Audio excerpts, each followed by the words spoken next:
The Power of Silence, a Buddha motivational story that will change your perspective. In the golden light of early morning, when the world was still and the sounds of birds had just begun to fill the air, Gautama Buddha sat beneath a Bodhi tree. The forest around him breathed with peace, and the leaves above his head danced gently with the wind. The scene was serene, yet deeply alive, filled not with noise, but with presence. Here, in this sacred silence, thousands came to seek wisdom, peace, and healing, but not everyone who approached Buddha came with reverence in their hearts. One day, as the villagers gathered to listen to his teachings, a man stormed into the clearing. He was known to be short-tempered, driven by pride and ego. His footsteps were loud, filled with the urgency of someone who carried a storm within him.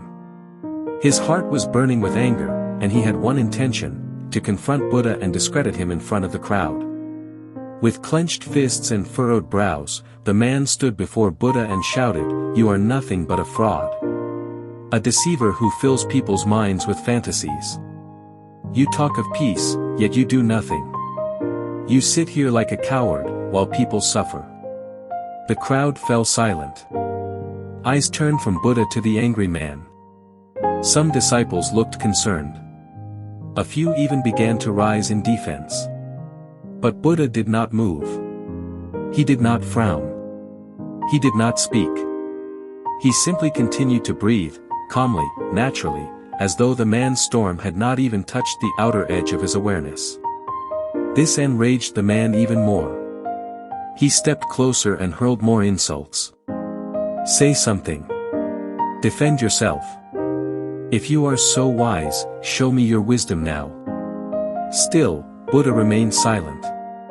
There was no fear, no defensiveness.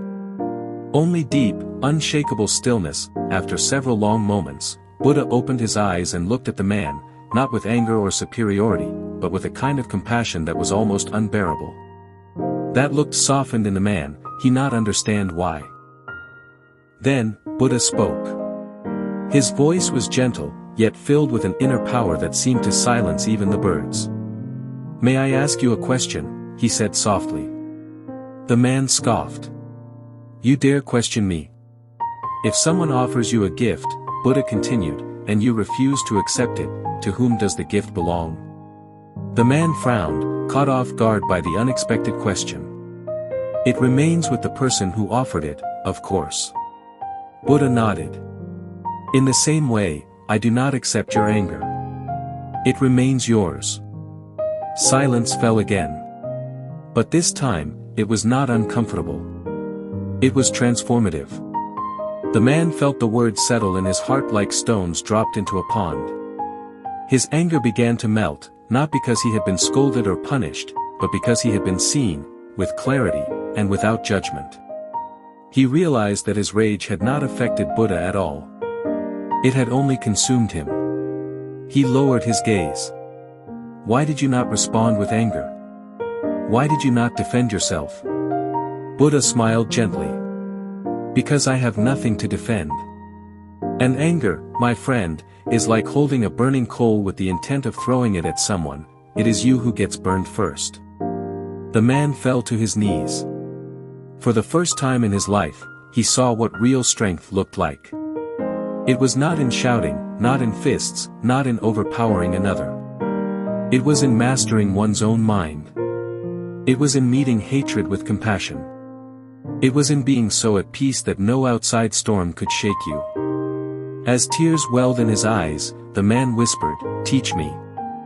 This simple moment in a forest has been retold for centuries, not because it's dramatic or filled with action, but because it reveals something essential about the human experience. It speaks to a truth we often forget in our noisy, fast-moving world: silence is not weakness. It is strength. And compassion is not passive, it is transformative. Let's take a step back and explore why this story touches so many hearts.